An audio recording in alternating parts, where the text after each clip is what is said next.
Bonjour à tous et bienvenue dans un nouvel épisode de la série Preview de Bidon Collé. Aujourd'hui, on se retrouve aux Pays-Bas pour l'équipe DSM. Pour en parler, je suis avec Noah. Bonjour Noah. Bonjour Boris, je suis hyper heureux d'être là pour cette équipe qui s'annonce vraiment très intéressante. Comment vas-tu toi? Très très bien, on va aujourd'hui parler encore une fois de la saison 2024 pour cette équipe DSM. On va regarder un peu ce qui s'est passé sur le marché des transferts, même si, allez, petit spoiler, pas grand-chose. Et puis on va un peu se poser une grosse question, voir un peu comment les jeunes de l'équipe DSM se comportent. Et puis on va suivre un coureur. Et finalement on va faire notre classement UCI par bidon collé. Ouais, vous commencez à avoir l'habitude, maintenant on fait notre ranking.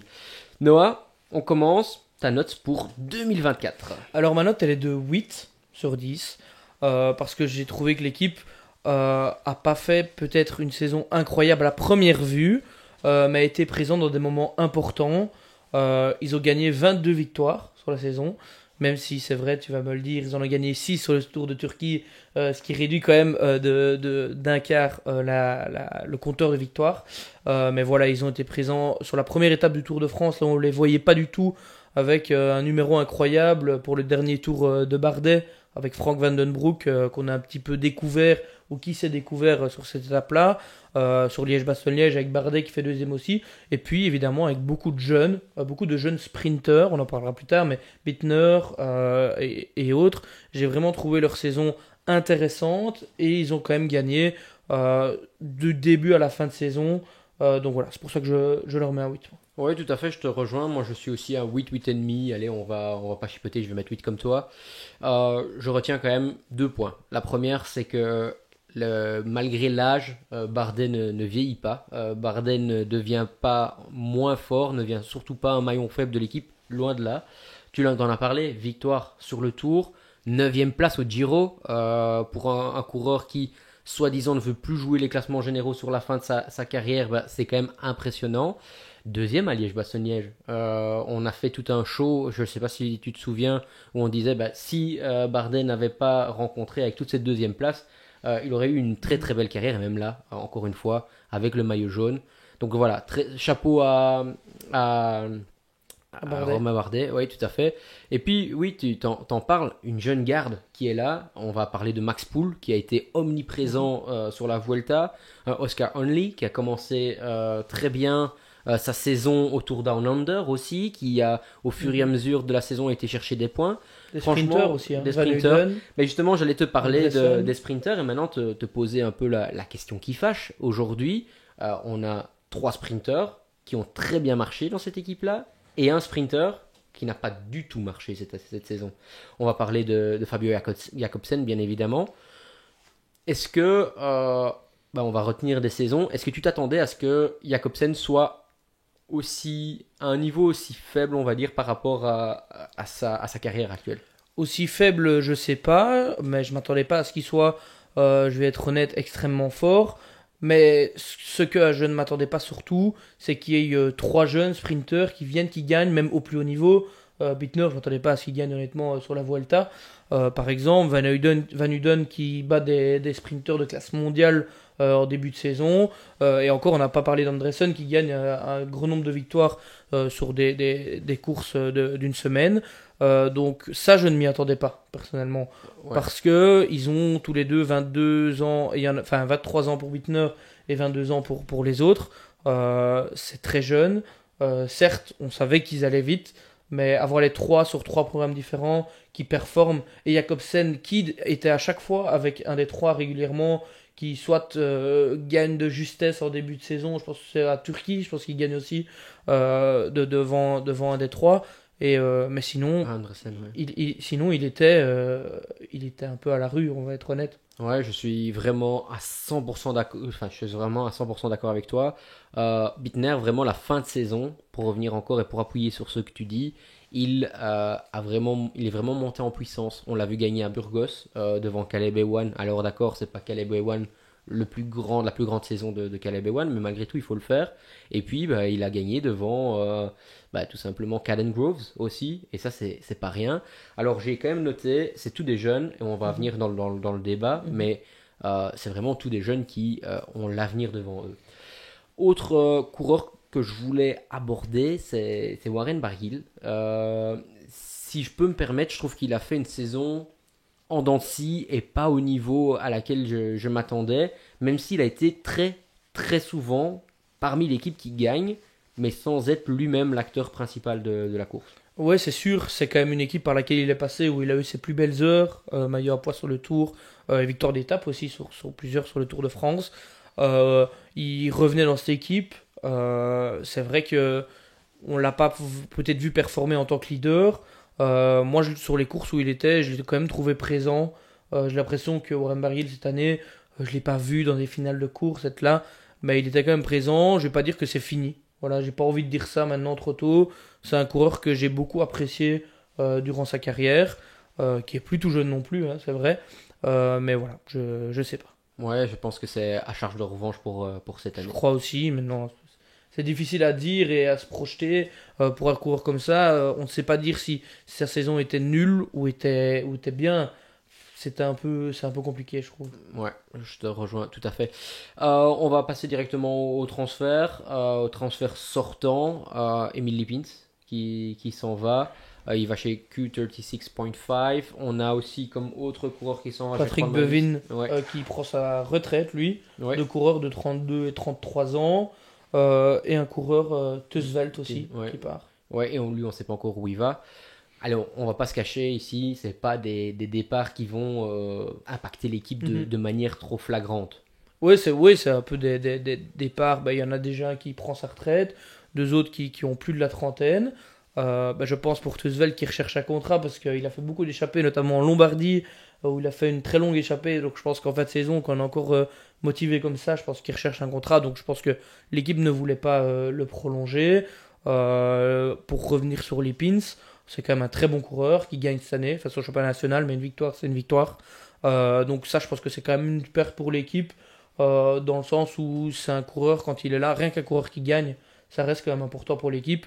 Un coureur qui a de l'expérience aussi, qui est passé par pas mal d'équipes. Donc ça, je pense que sur les trois, c'est peut-être la plus grosse perte pour Ouais, l'équipe. tout à fait. Comme tu le dis, c'est un coureur qui est un peu plug-in. Donc, peu importe dans quelle course il peut aller aider. Il a le niveau World Tour. Donc, s'il doit aller sur une course en dernière minute, il va jamais faire tâche. C'est une petite perte, en effet. Mais bon, voilà. Ils sont remplacés par deux très, très jeunes coureurs. Dans la continuité de l'équipe. Ouais, exactement. Et donc, il y a Robodon. Ouais, Robodon, qui est un coureur belge qui faisait partie de l'équipe développement Ouais. ici. Mais Il avait surtout il a eu fait beaucoup de courses pro hein, quand même Ouais, cette saison déjà. exact. Ouais, il avait surtout eu des résultats marquants chez les juniors et puis chez les espoirs un peu moins, mais comme tu le dis, c'est parce qu'il court énormément avec Ouais. l'équipe professionnelle. Ouais, il a quand même fait des places sur l'Alpe d'Isère Tour cette année, où il était présent, et je pense que c'est un futur grand en montagne qui est très très fort. Et puis son Il roule col. bien chrono aussi, si je me trompe pas. Donc on va voir un peu, on va découvrir ça ensemble l'année prochaine. Ouais, sinon l'autre coureur qui vient ne serait-ce que du CC Etup. Ouais. Tu l'as vu dans mes yeux, j'ai pas voulu citer son nom. Ouais, il s'appelle Kurt. Bon voilà, c'est un anglais. Bon coureur. Qui lui aussi a déjà couru les 23 derniers jours de la saison qui sont passés. Il a fait 23 déjà jours de course avec les pros, avec l'équipe pro, donc qui est déjà, je pense, un petit peu intégré. Il a fini toutes ses courses, donc je me réjouis de le voir aussi là-bas, parce qu'on sait bien que quand les jeunes arrivent chez DSM, en général, on en entend quand même parler. Ouais, tout à fait. C'est un coureur qui grimpe pas mal, qui passe partout. 9e de Liège-Bastogne-Liège. Voilà, je pense que la preuve qu'un Britannique est venu en France, puis maintenant va aux Pays-Bas, il s'adapte un peu partout où il passe. Donc je me réjouis vraiment de voir ce coureur-là en action. Comme je te l'ai dit, pas énormément de changements, on reste sur la stabilité. Est-ce qu'ils ont raison d'abord, avant de passer à la grosse question, tu trouves, de rester sur cette base de stabilité, sachant qu'en cours de saison, Romain Bardet va encore une fois partir? J'ai envie de te répondre oui, tout simplement parce que les jeunes qui se développent et qui gagnent restent, et il y a encore d'autres jeunes dont on parlera ultérieurement, et ceux qui partent ne sont entre guillemets que des plus vieux, soit qui se retirent. Donc pour moi, quand il y a deux jeunes qui arrivent, et quasi le même quota, on va dire trois, qui partent des plus vieux, pour moi c'est positif pour l'équipe, parce que ça veut dire que l'équipe garde un petit peu la même direction en prenant des jeunes qui veulent se développer et qui visiblement, vu leur dernière course, sont déjà un petit peu en contact avec le monde professionnel, même peut-être World Tour, parce que même s'ils n'ont pas fait de course World Tour, ils ont fait des courses avec des équipes World Tour. Donc ils arrivent, vont faire leur première année à 100% avec les pros, et je trouve ça hyper positif. Et comme je l'ai dit déjà 2 fois, ça reste dans l'objectif, je pense, de l'équipe, de former des jeunes et d'avoir une équipe jeune World Tour. Ouais, tout à fait. Bon, on va passer directement à la grosse Mhm. question du coup, puisqu'on parle beaucoup de jeunes. Est-ce que l'équipe DSM aujourd'hui est la meilleure équipe avec la meilleure base de jeunes au niveau du World Tour? Alors, je vais d'abord répondre si ça te dérange pas. Pour moi, non, puisqu'il y a l'équipe UAE qui a sûrement une base peut-être encore plus impressionnante chez les jeunes. Par contre, c'est une équipe qui, aujourd'hui, a tout pour bien performer dans les 10-15 prochaines années. Peut-être les 10-15, c'est peut-être beaucoup, mais en tout cas, au moins les 5-10 prochaines années. Allez. Ouais, moi je vais donner plusieurs éléments de réponse et j'ai presque envie de dire oui. Déjà, si on pense sur cette année, j'aime bien parler des victoires parce que c'est quand même ce qui concrétise une équipe. On fait du vélo pour gagner. 22 victoires, 3 victoires qui ont été gagnées par un coureur de plus de 23 ans sur 22. Je trouve que la stat est quand même assez intéressante. Au passage, je dis que c'est leur meilleure saison en termes de points depuis plus de 10 ans. Donc c'est pas mal. Il y a peut-être une nouvelle dynamique qui ressort de là. Puis des jeunes, on en a cité, on en a parlé, mais on n'a pas parlé de Flynn, de même Lemreis qui a 25 ans, qui est encore jeune, Vermark, 24 ans ouais. aussi, Ouais. qui est très bon, qui a fait un début de saison extraordinaire, échappé au championnat du monde en Lombardie aussi. Donc je pense vraiment que cette équipe peut, comme tu l'as dit, ou est presque, parce que oui, en termes de jeunes, en montagne, en termes de futurs leaders, en termes de futurs grands, c'est incroyable. Mais là, DSM, c'est au niveau des sprints, en montagne, il y a des jeunes un petit peu sur tous les terrains, ce que UAE n'a pas. Donc c'est pour ça que j'ai envie de te répondre oui. Ouais, allez, je comprends tout à fait ta remarque. C'est vrai que quand tu regardes au niveau des sprints, en tout cas, oui. Là, je te rejoins. On en a parlé tout à l'heure. Bittner, 21 ans. Lund, 22 ans, pardon. Casper Van Uden, 23 ans. C'est le plus vieux de la bande. Mhm. Et aujourd'hui, ces coureurs-là, à part Van Uden, ils sont encore tous espoirs. Mhm. Donc ils auraient pu encore courir cette année au niveau des espoirs. Et puis un coureur qui a aussi que 23 ans, c'est Van Den Broek qu'on a appris à Mhm. connaître maintenant au fur et à mesure. Donc il avait déjà couru pas mal chez Ouais, qui nous gagne avec... le classement général du Tour de Turquie cette Ouais, année. tout à fait. Il avait déjà couru chez nous autour de Namur, autour de Liège, donc on l'avait déjà entendu. Mais à ce niveau-là, à ce niveau de performance, il aurait très bien pu, avec Romain Bardet, garder ce maillot jaune, prendre cette victoire d'étape. Peut-être que dans toute sa vie, il n'y arrivera peut-être pas, alors qu'il avait une opportunité en or.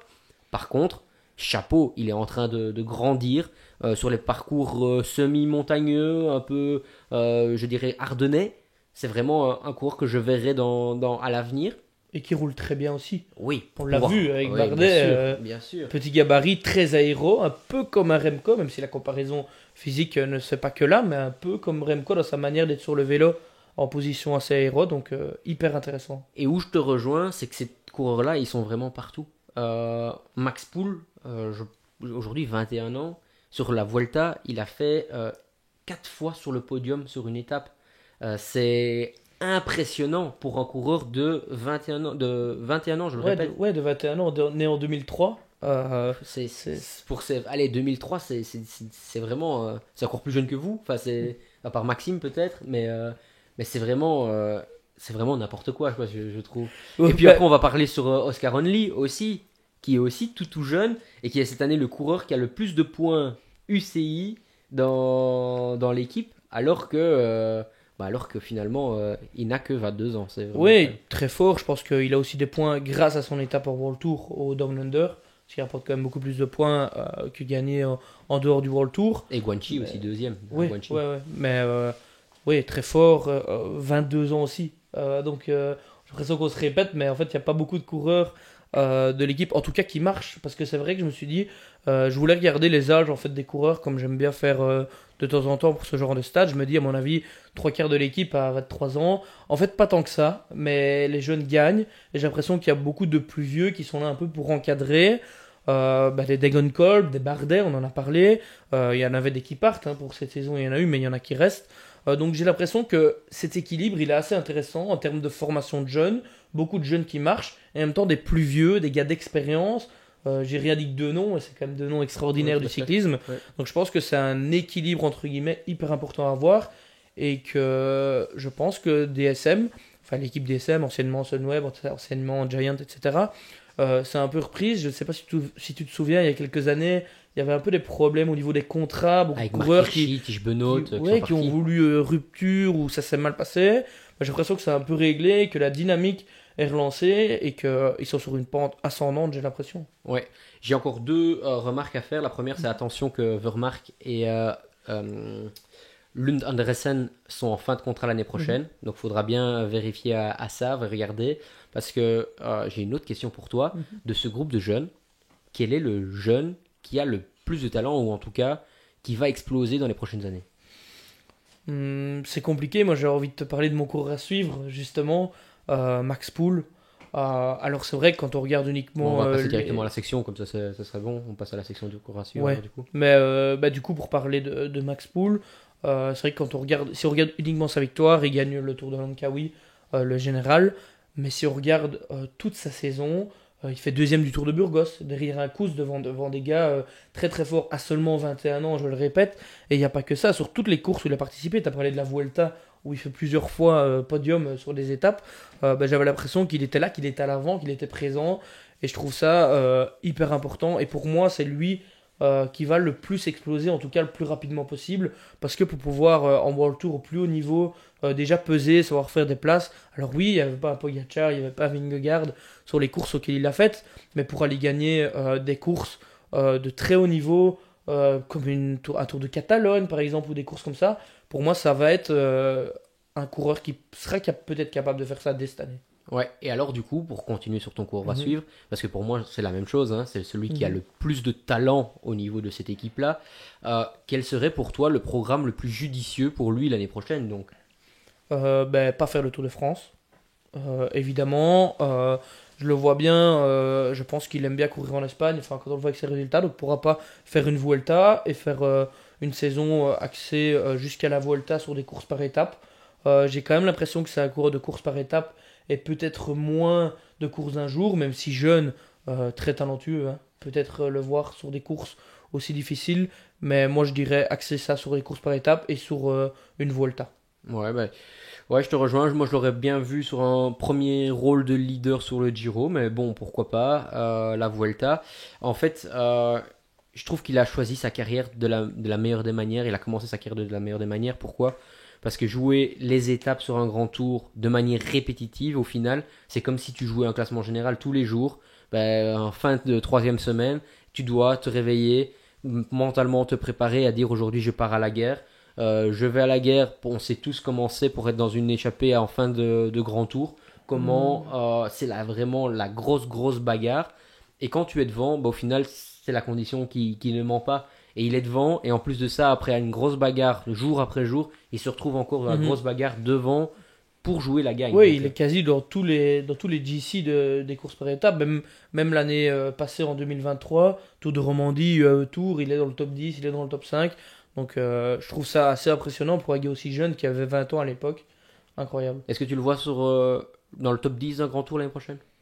Euh, Peut-être. Est-ce que, vu que c'est un premier grand tour, on va lui dire pas de pression, essaye-toi, et si une fois tu perds un peu du temps, ben relève-toi et joue peut-être des victoires d'étape, peut-être. Même si pour moi c'est un coureur de classement général et il doit essayer de viser ça.